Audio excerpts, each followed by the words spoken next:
Le ministère des Affaires étrangères informe l'opinion nationale qu'au terme du contrat intervenu en date du 11 juin 2020 et qui liait le gouvernement de la République démocratique du Congo au consortium des sociétés du groupe Semlex, j'avais mis en place une commission ad hoc en charge de réaliser les opérations de transfert de l'infrastructure, du savoir-faire et des données techniques au profit de l'État congolais. Cette commission avait aussi comme tâche d'examiner les aspects juridiques, techniques et financiers en vue de la relance de la production des passeports. Au terme de ces travaux, cette commission avait soumis à l'attention des autorités compétentes son rapport assorti des options qui devaient être levées. Ces options avaient été principalement présentées à son Excellence Monsieur le Président de la République, chef de l'État, qui avait donné des orientations claires dans le sens de privilégier la continuité du service de délivrance des passeports au peuple congolais, et cela à un coût réduit.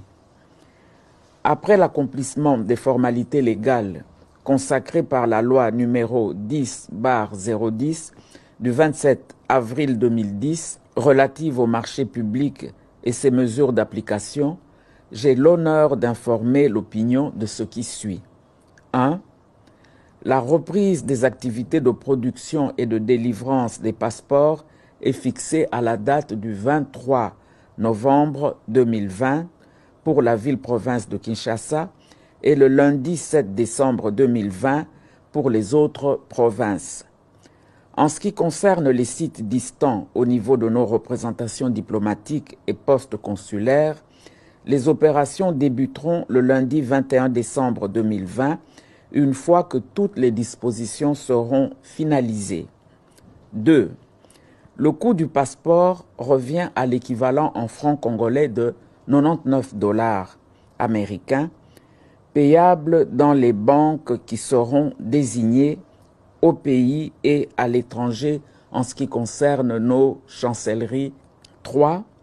Les mesures barrières contre la COVID-19 seront de stricte observance.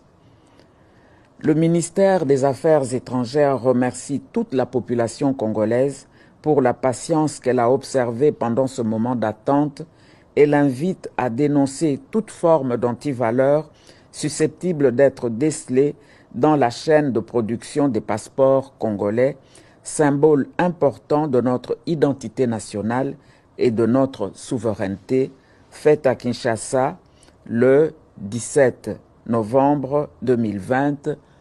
Je vous remercie.